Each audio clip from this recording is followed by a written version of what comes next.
Happy International Women's Day. On this International Women's Day, I would like to talk about the big pay gap between women and men in the United States. It's now an established fact that women get 77 cents per dollar that men get. And everybody sort of believes that that's not a good thing. And well-meaning men think that this starts from the negotiating table, from the hiring date, where it's believed that women don't ask. And there is a book written to that effect, that women are wired not to ask, that to believe that life happens to them and that they have no control over what happens. So that's why the pay gap exists. And like me, most men believe that. I strongly believe that I am an advocate of equality for women. I have two daughters, professional women, who I believe should be able to get paid as much as the men that work in their industry. So I strongly believe that it is the ability to socialize them, make sure that they ask, that would make them get as much money as they are worth. But listening to most, and listening to my daughter particularly, she explained to me that the gap does not start at the negotiating table, that everybody starts the same. That if a boy child or boy girl go to school together, they graduate in the same class, and they get a degree, and then they start a job, they always start at the same place.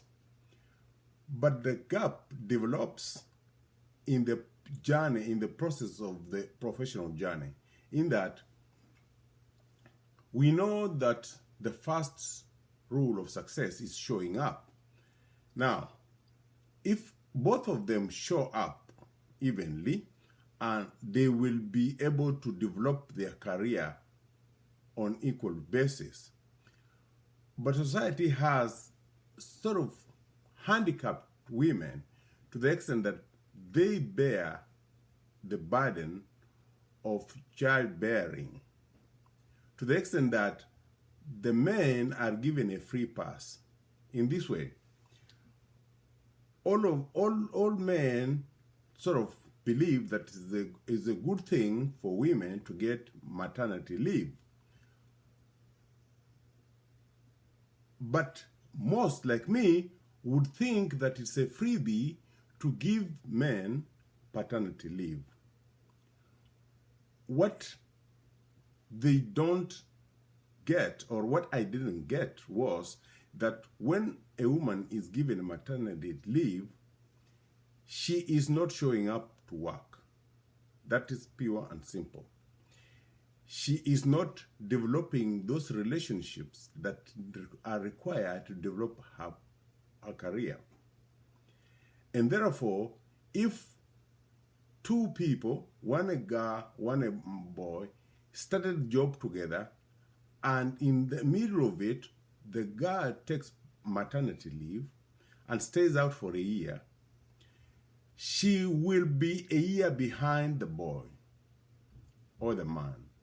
In that case, when the review for that year comes, the man will get a pay rise, but the woman will not, which intuitively looks okay, because you know what, she wasn't there. But she wasn't there because she had maternity leave.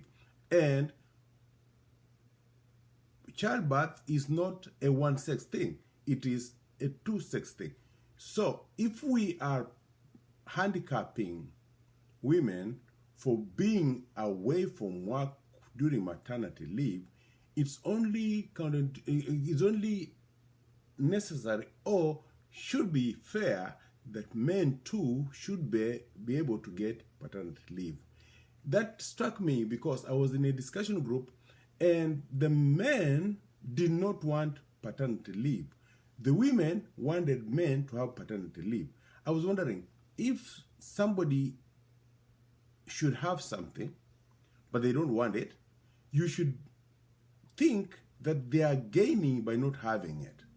So that's what made me want to wear the shoes or the moccasins of the women and see where they are coming from. Their professional women are competitive people. They don't want to be given anything free. But they also do not want to be handicapped such that they bear the burden of childbearing alone, in the sense that when they are in the office and they took maternity leave and no man took paternity leave, they don't feel that they are being treated fairly, in the sense that they are being they are looked at as if they are getting something free and not contributing sufficiently.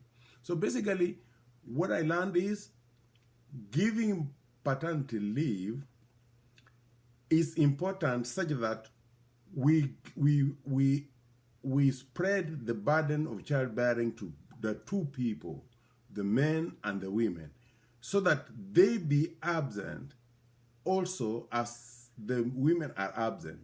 Since the first rule of success is showing up, one particular person cannot show up continuously when the other one has the burden of not showing up.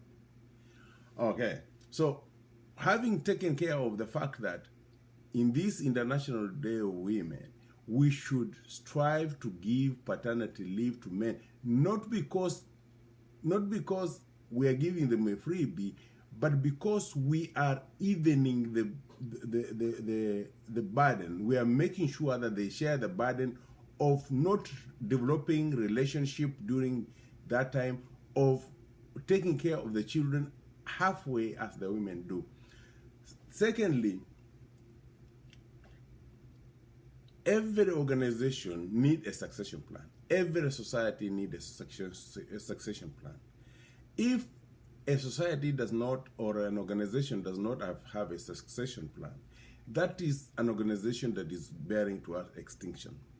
And I will say this for sure: if the burden of childbearing is given to women who are very competitive, and they are told that if you don't show up for whatever reason, you will be held behind, they will decide not to bear children. And we are seeing that effect in most European countries. In the US also, the population is not rising or keeping the same pace because professional women are deciding to have children, not have children, or have children later in life. And we know for sure that we are all mortal. Since we are all mortal, when we are not there, we shall need people to do the jobs that we are fighting about, that we are not giving credit to the parents of the children. So, in my point of view, as a business mentor and a management coach, I think it's upon all practitioners of human capital development to develop a way of giving professional credit to men and women who bear children, so that their careers are not held back, in which such that they don't bear the burden of succession to humanity while they are being penalized for it. So I will just say that on this day, as we consider the International Day of Women, I think that every day should be an International Day of Women. But since we have reserved this day for International Day of Women, we should consider, one, giving maternity leave to women, two, giving paternity leave to men, not because we are giving them freebies, but because they should bear the burden of raising children just like the women are. And three, we should develop a system of giving professional credit to men and women who bear children, because an organization or society that does not have a succession plan is an organization or society that is bearing to extinction. And we can see that through the way we are having falling populations in developed countries, because women are making decisions not to have children at all. Thank you very much, and enjoy your day.